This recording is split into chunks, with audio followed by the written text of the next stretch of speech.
Hey everybody, welcome to another episode of Nerds Drink Whiskey. This week we're reviewing another single malt. I'm hoping in future episodes we can slide back to bourbons because we've just been going crazy on the scotches and single malts. So, and I'm more of a bourbon fan, so yeah. But anyways, we're having a little bit of a debate here on how to pronounce this. Shieldaig?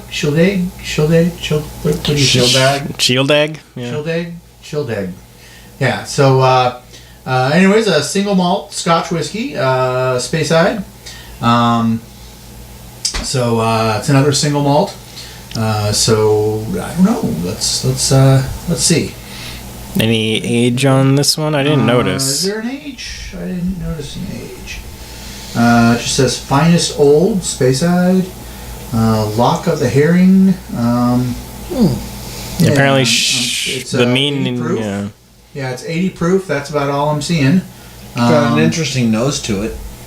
Yeah. Okay. Well, while you guys talk, I'm gonna drink.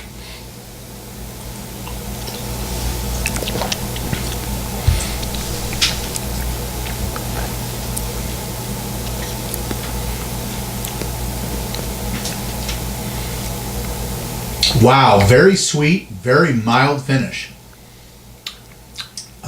Interesting little kick on the end there, but got an interesting amount of peat to it. It's that is not bad. Not at all. What do you think? Yeah, that's pretty good. Yeah, that's probably out of all the out of all the single malts and scotches we've had recently, I gotta say I think that's my favorite. That's to me, it's delicious. It's extremely sweet. I mean, it's almost a, it's almost a dessert whiskey. Mm-hmm. I mean, it's for not actually purposely being a dessert whiskey like a brown sugar bourbon or something like that. It's very extremely sweet. It's got a nice spice to it though. Mm-hmm. Indeed, it does. Yeah.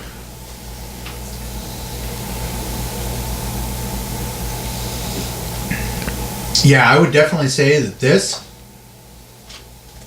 if you've always been afraid of, if you've always been afraid to try a Scotch, if the peat bothers you at all, I think this is a great first Scotch.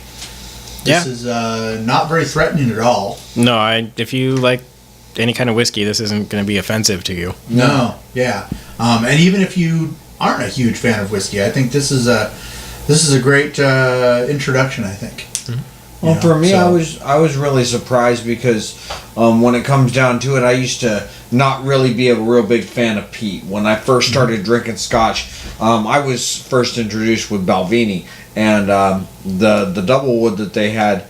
Didn't really have a whole lot of peat to it. It had a smoky flavor. And then I started, kind of ranging up when I got used to drinking Scotch. But this is, to me, this is a really good beginner Scotch if you really want to be introduced to peat. It's not too overpowering. There's nothing really wrong with it at all. Mm-hmm. Yeah. So, I don't know. I would say... Gosh, I mean, I'm not a big fan of scotches at all, but I'm gonna say 4.5 out of 5 shot glasses. Yeah, I agree with that on the 4.5 out of 5.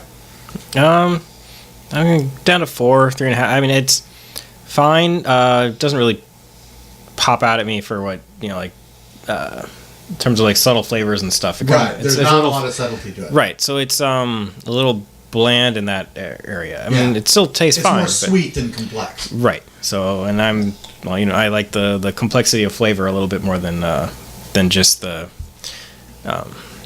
mouthfeel and bite, and those things are, still important, but I also like the complex flavors, so. Cool. Give it 3.5, yeah. All right. And now it's time to come to the nerd side. We got, this week we're looking over, we've only seen the trailer. There's only a trailer for it. But it has interviews and canned interviews. Mm-hmm. But from the same people that brought us Journey Quest. If you've been a viewer of Nerds Drink Whiskey since the beginning, you remember when the Yellow Wizard, Christian Doyle, basically the same company, Z.O.E, Zombie Orpheus Entertainment, basically they've got another project now that Journey Quest is wrapped.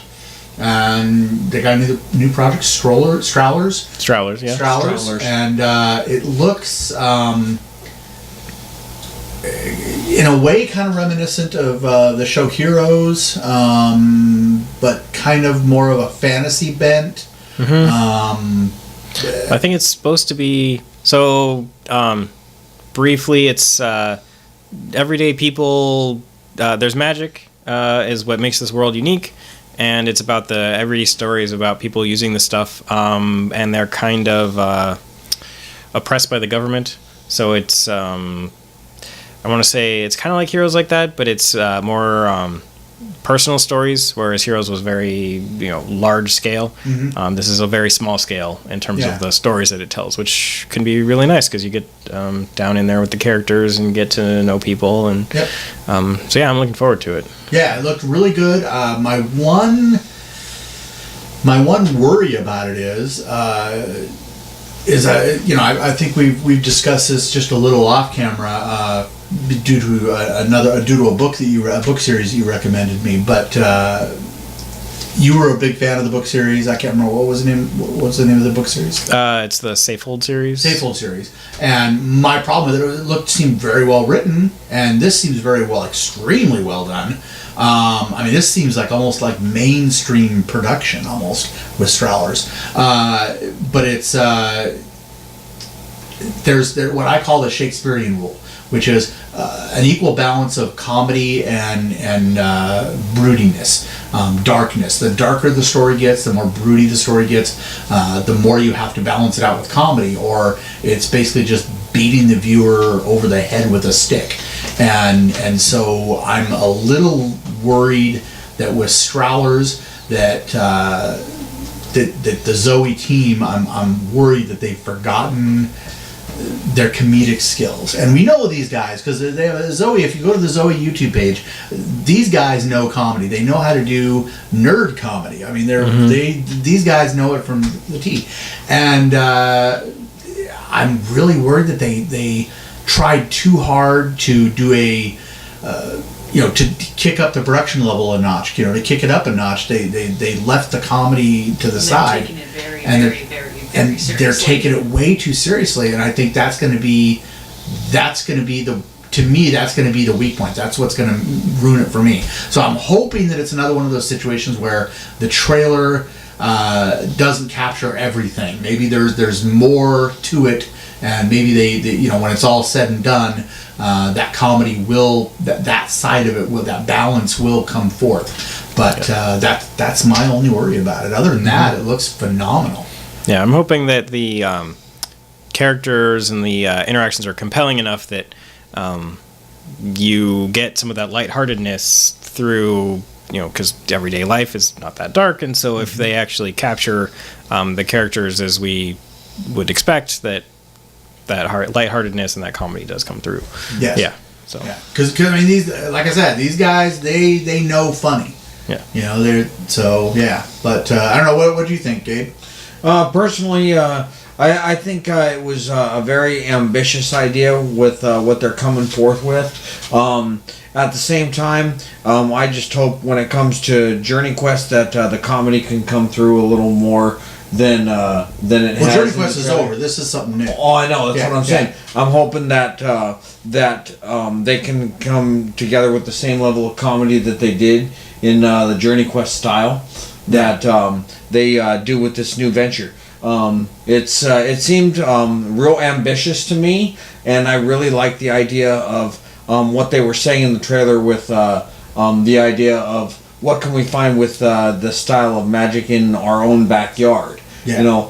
That was a really ambitious thought to me, but I'm hoping that they can still represent and bring forth a little bit of comedy into that. Yeah. Instead of being completely 100% serious. I don't know I don't know how well that will work out. I really hope it does for them. Yeah, I like the fact that they're not doing something that's straight up comedy, that they're doing something serious. I just think, like I said, when you do something serious, you got to balance it out, and that's all I'm hoping for. Other than that, I really look forward to it, and we're already talking with them about being part of the March 25th Nerds Drink Whiskey event, being titled Nerdcon Beta Release. The con stands for concept.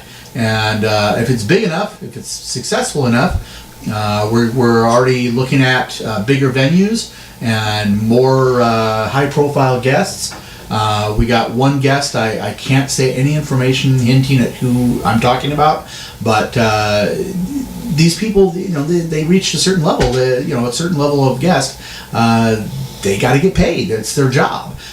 This guy's fee was $1,500. And I really would love to have him as part of it, but that's just not in our budget now. But if Nerdcon Beta Release March 25th at McCoy's Tavern in Olympia, Washington is big enough, we might be able to elevate it to a higher venue where we actually can get some sponsors and can get guests of that caliber. Anyways, that's what we're hoping for. So we've already talked with the guys from Strowlers, and